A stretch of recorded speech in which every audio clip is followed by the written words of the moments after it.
一个赘婿能为苏家主事，不怕毁了苏家的基业吗？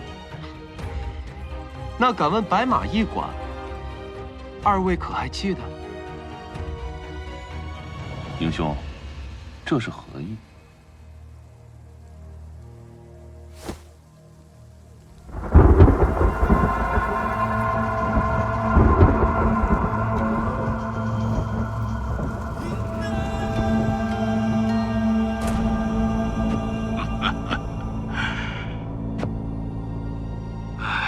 其他酒楼免不了有官僚商贾出入，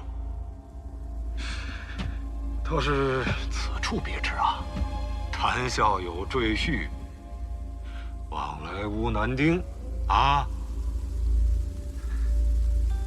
想必公子要的是苏家织造术吧？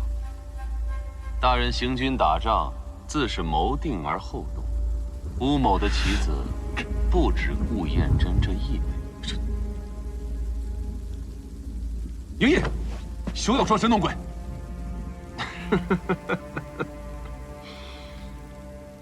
老太公受惊了，这移魂应景之术的用处，不过是为了告诫那些目无法度之人：举头三尺有神明。